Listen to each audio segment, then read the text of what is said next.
शुभम करोति मंगलम। प्रभु श्री राम की कृपा आप सभी पर बनी रहे। मैं रूपाली श्रीवास्तव आप सभी का हार्दिक स्वागत करती हूँ, अभिनंदन करती हूँ मेरे YouTube channel astro solution point और रूपाली श्रीवास्तव में।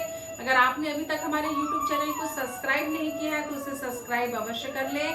साथ ही साथ आप सभी को होली की ढेर सारी शुभकामनाएं। मैं रूपाली श्रीवास्तव आप सभी को होली की ढेर सारी शुभकामनाएं देती हूँ। ये होली का जो त्योहार है आपके जीवन में नए रंगों से आपको भर दे, आपके जीवन में सुख समृद्धि और सौभाग्य आए, ऐसी मेरी मनोकामना है और आप सबके प्रति मेरी प्रार्थना भी है। होली का त्योहार आते ही हमारे मन में कई रंग एक साथ उमड़ने लगते हैं। होली के त्योहार में कई सारे हमारे एंजॉय, हमारी मान्यताएं, हमारे धर्म से जुड़ी, संस्कृति से जुड़ी चीजें जुड़ी रहती हैं। जो बच्चे तो बहुत ज्यादा होली पे एंजॉय करते हैं, लेकिन होली, दिवाली, महाशिवरात्रि और कई ऐसे त्योहार हैं, राखी, भाई दूज, दिवाली, दशहरा, जो हर हिंदू के लिए एक बहुत ही हर्षोल्लास का मन में नाम सुनते ही हमारे जो मन के जो एक वीणा होती है उसमें एक झनकार सी होने लगती है, क्योंकि हम अपने त्योहार को सेलिब्रेट कर रहे होते हैं। तो चलिए आज हम आपको होली से जुड़ी जानकारी देंगे। 28 मार्च रविवार को हम होलिका दहन करने वाले हैं और अब आप सब ये जानना चाहेंगे कि होलिका दहन का मुहूर्त क्या है। होलिका दहन का जो मुहूर्त है वो शाम 7 बजे से लेकर रात्रि 9 बजे तक के है। इस समय आप होलिका दहन कर सकते हैं। और आपको एक बात मैं और बता दूं कि होली के 8 दिन पहले से होला अष्टक लग जाता है। होला अष्टक में किसी भी शुभ कार्य को वर्जित माना गया है, तो होली के 8 दिन पहले से किसी भी प्रकार के शुभ कार्य के लिए कोई प्लानिंग ना करें। साथ ही साथ 29 मार्च सोमवार के दिन हम होली का त्योहार मनाएंगे। इस दिन हमेशा पूर्णिमा होती है, पूर्णिमा के दिन ही हम होली का त्योहार मनाते हैं। जिस दिन होलिका दहन होती है या होली का त्योहार होता है, तो ये जो जितनी भी योग योगिनी क्रियाएं होती हैं ये काफी अपने वर्चस्व में होती है, अपनी चरम सीमा पे होती है। तो जो होलिका दहन की रात होती है, ये रात अपने आप में एक अनोखी रात होती है। जिस प्रकार महाशिवरात्रि, महानिशा रात्रि या दिवाली हो, दशहरा हो, इनका एक विशेष महत्व रहता है, उसी प्रकार जिस दिन होलिका दहन होता है उस रात का भी विशेष महत्व होता है। इस रात में सारे ग्रह नक्षत्र अपनी परम सीमा पर होते हैं, चरम सीमा पर होते हैं। योग योगिनी की क्रियाएं जो व्यक्ति करते हैं, अपनी आराध्य देव को प्रसन्न करने के लिए जो क्रियाएं करते हैं, वो सभी अपनी चरम सीमा पर होते हैं। लेकिन हमें कभी भी किसी के गलत करने के उद्देश्य से किसी उपाय को नहीं करना चाहिए।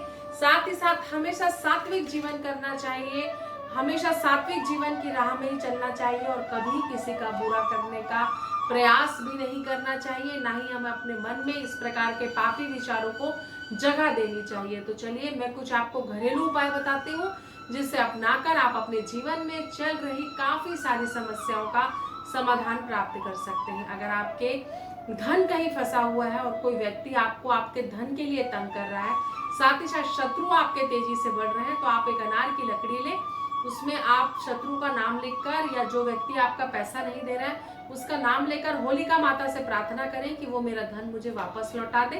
तो इस प्रकार के अगर उपाय को आप पूरी श्रद्धा और विश्वास के साथ करते हैं तो व्यक्ति के मन में परिवर्तन आता है और धीरे धीरे आपका रुका हुआ पैसा आपको मिलने लगता है। लेकिन ध्यान रखिए, कोई भी एस्ट्रोलॉजिकल उपाय करने से पूर्व अपने मन में श्रद्धा और विश्वास को आप जरूर जागृत कर लें, क्योंकि सारा उपाय श्रद्धा और विश्वास से ही जुड़ा रहता है। क्योंकि जहां हमारा मन नहीं मिलता वहां हमारा कार्य सार्थक सिद्ध नहीं होता है। साथ ही साथ अगर आपको ऐसा लगता है कि आपके घर में बहुत ज्यादा निगेटिविटी रहती है, आपस में हमेशा कलह का वातावरण रहता है, कोई किसी के साथ मेल मिलाप नहीं रहता, हमेशा एक दूसरे के बीच विवाद की स्थिति रहती है, तो आप ये उपाय अवश्य करें। होलिका दहन के दिन एक नारियल लें, उस नारियल से एक पर्टिकुलर हर व्यक्ति के लिए एक नारियल मंगा लें और 7 बार उसके ऊपर से उतारकर होलिका दहन वाली जहाँ पे होली दहन हो रही है वहां पर जाकर आप प्रार्थना कर कर डाल दें कि अगर हमारे जीवन में किसी भी प्रकार की कोई समस्या है तो आप उसका हल करें। तो आप देखेंगे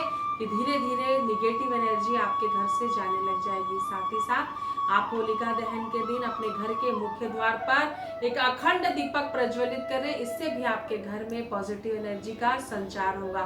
साथ ही साथ जब होलिका दहन के दूसरे दिन आप होलिका दहन की जगह से कुछ राख लें और वहां उससे राई मिलाकर एक बाउल पे अपने घर के मुख्य द्वार पर या अपने घर के जहाँ पे आप ज्यादा से ज्यादा समय व्यतीत करते हैं वहां पे आप रख लें। आप देखेंगे कि आपके घर की निगेटिविटी धीरे धीरे खत्म होने लगी है। अगर आपके घर में बहुत ज्यादा समस्या रहती है, आपको राहु, केतु, शनि, गुरु, शुक्र सारे ग्रह एक साथ खराब हो रहे हैं और आपको लगता है कि ना आपका काम बन रहा है, ना आपके प्रेम संबंध अच्छे हैं, ना ही आपका वैवाहिक जीवन अच्छा है, ना ही आपके पास धन आ रहा है, तो आप होलिका दहन के दिन सरसों को पीस लें, उसमें शहद मिलाएं, दूध लें, मलाई मिलाएं, सरसों तेल मिलाकर अपने शरीर पर उपटन लगाएं और जब आप उपटन अपने शरीर से निकाल लें तो इसे होलिका दहन में डाल दें। आप देखेंगे कि इससे आपके कई सारे 9 ग्रह एक प्रकार से संतुलित हो जाएंगे और आपके जीवन में ग्रह के अनिष्ट प्रभाव से आप बचने लगेंगे। साथ ही साथ जब होलिका दहन के दूसरे दिन आप होलिका दहन के पास जाएं, उन्हें प्रणाम करें, वहां से कुछ राख उठा कर लाएं और एक लाल या पोटली में उसे अपने पास रखें, जिससे कि आपके जीवन में धन भाव की वृद्धि होगी। साथ ही साथ अगर आपको हमेशा ऐसा लगता है कि आपको हमेशा निगेटिविटी रहती है, कोई व्यक्ति आपको नजर लगा देता है या आप किसी के संपर्क में आते ही बीमार हो जाते हैं, तो आप जौ से भी अपनी नजर उतार सकते हैं। 7 बार जौ को, सरसों को ले अपने सर से उतारें और होलिका दहन में डाल दें। इससे भी आपके जीवन में चल रही बहुत सारी निगेटिविटी कम होगी।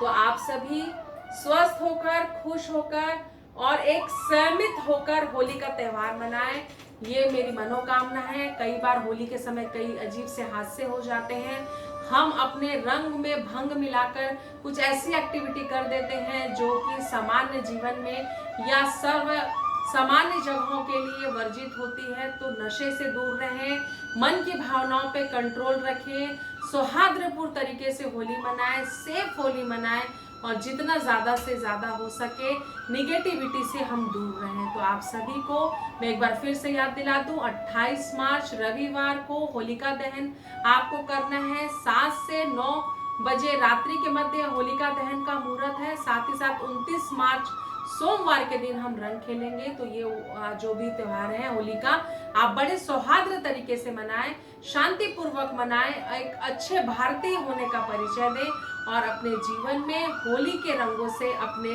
जीवन के सारे रंगों को संतुलित कर लें। तो मैं आपको एक बार फिर से बताऊं कि आप सभी को आप सेफ होली खेलें, स्वस्थ रहें, मस्त रहें और होलिका दहन के दिन आप जो भी मैंने उपाय बताए हैं उसको पूरी श्रद्धा और विश्वास के साथ, अगर आपको एस्ट्रोलॉजिकल उपाय में विश्वास है तो आप जरूर करें, आप अपनी परेशानी से बाहर आएंगे।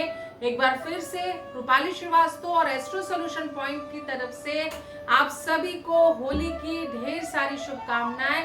आपके जीवन में सारे रंग भर जाएं और आप जीवन में सुख, समृद्धि और सौभाग्य को प्राप्त करें, ऐसी हम आपके लिए कामना करते हैं। अगर आपने अभी तक हमारे YouTube channel astro solution point और रूपाली श्रीवास्तव को सब्सक्राइब नहीं किया है तो उसे सब्सक्राइब अवश्य कर लें।